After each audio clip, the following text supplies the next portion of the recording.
வணக்கம். சன்யூஸின் ஒரு மணி செய்திகளை வழங்குவதற்காக நான் ஷமீனா. செய்திகளை விரிவாக பார்ப்பதற்கு முன்பாக முதலில் தலைப்புச் செய்திகள்.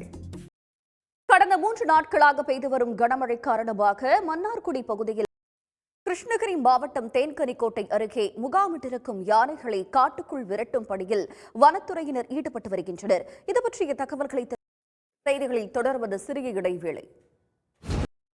மராட்டிய சட்டமன்ற தேர்தலில் அம்மாநில முதலமைச்சர் ஏக்நாத் ஷிண்டே அரசியல் கட்சித் தலைவர்கள் மற்றும் பிரபலங்கள் வாக்களித்து ஜனநாயக கடமையை நிறைவேற்றினர். மராட்டிய சட்டமன்ற தேர்தலுக்கான வாக்குப்பதிவு தமிழ்நாட்டில் 7வது முறை திமுக ஆட்சி அமைக்க இன்றில் இருந்தே பரப்புரையை தொடங்க வேண்டும் என்று திமுக உயர்நிலை செயல் திட்டக்குழுவில் தீர்மானம் நிறைவேற்றப்பட்டுள்ளது. நீடாமங்கலம் அருகே தாலி தோஷம் இருப்பதாகவும் வீட்டில் செய்வினை உள்ளதாகவும் கூறி 10 சவரன் நகையை திருடிச் சென்ற போலி சாமியாரை போலீசார் தேடி வருகின்றனர். நகைகளுக்கு பதில் ஜல்லிக்கற்களை துணியில் கட்டிக் கொடுத்துவிட்டு தப்பியவர் சிக்குவாரா? செய்திகளுக்கு தொடர்ந்து இணைந்திருங்கள் சன்யூஸ் தொலைக்காட்சியுடன்.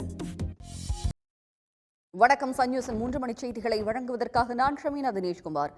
செய்திகளை விரிவாக பார்ப்பதற்கு முன்பாக முதலில் தலைப்புச் செய்திகள்.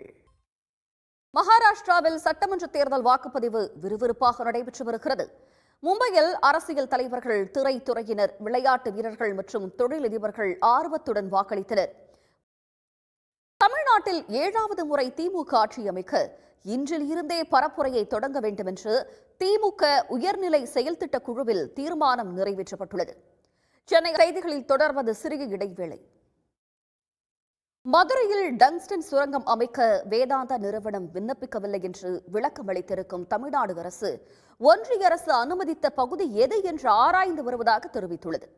மதுரை மாவட்டம் தமிழ்நாட்டில் ரேஷன் அரிசி கடத்தலை தடுக்க அரசு உறுதியான நடவடிக்கைகளை எடுக்க வேண்டும் என்று பாமக தலைவர் அன்புமணி ராமதாஸ் வேண்டுகோள் விடுத்துள்ளார். பொது கள்ளக்குறிச்சி விஷச்சாராய மரணம் தொடர்பான வழக்குகளை சிபிஐ விசாரணைக்கு மாற்றி சென்னை உயர்நீதிமன்றம் தீர்ப்பளித்துள்ளது.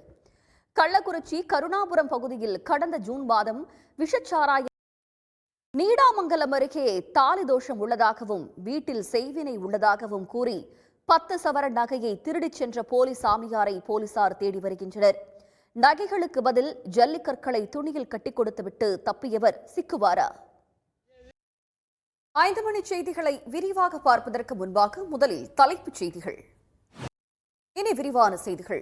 மதுரை விமான நிலைய விரிவாக்கத்துக்காக நிலம் கையகப்படுத்துவதற்கு எதிர்ப்பு தெரிவித்து தொடரப்பட்ட வழக்கில் சின்ன உடைப்பு பகுதியில் உள்ள மக்களை வலுக்கட்டாயமாக வெளியேற்ற இடைக்கால தடை விதித்து உயர்நீதிமன்ற மதுரை கிளை உத்தரவிட்டுள்ளது.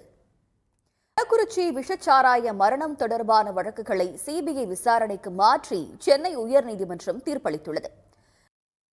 சென்னையில் ஆபரண தங்கத்தின் விலை மீண்டும் 57,000 ரூபாயை நெருங்கியிருப்பதால் நடுத்தர மக்கள் கலக்கமடைந்திருக்கிறார்கள். சென்னையில் தெலுங்கானாவில் ஸ்டேட் வங்கி கிளையின் லாக்கரை உடைத்து 15 கோடி ரூபாய் மதிப்பிலான 19 கிலோ தங்க நகைகளை கொள்ளை கும்பல் அள்ளிச் சென்றுள்ளது.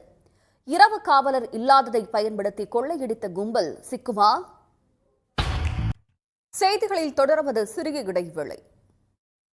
நாகை, தஞ்சாவூர், மயிலாடுதுறை உள்ளிட்ட டெல்டா மாவட்டங்களில் பருவமழை தீவிரமடையும் நிலையில் பயிர்கள் பாதிக்கப்படும் சூழல் ஏற்பட்டிருப்பதாக விவசாயிகள் கவலை தெரிவிக்கின்றனர். நாகை மாவட்டம் வேதாரண்யம். இனி உள்ளூர் செய்திகள் சிலவற்றை விறுவிறு செய்திகளாக பார்க்கலாம். மாநிலம் வாரங்கல் மாவட்டத்தில் பாரத ஸ்டேட் வங்கியின் லாக்கரை உடைத்து சுமார் 15 கோடி ரூபாய் மதிப்பிலான தங்க நகைகள் கொள்ளையடிக்கப்பட்ட சம்பவம் அதிர்ச்சியை ஏற்படுத்தியுள்ளது.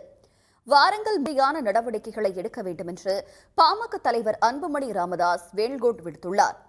பொது விநியோக திட்டத்தின் கீழ் வழங்கப்பட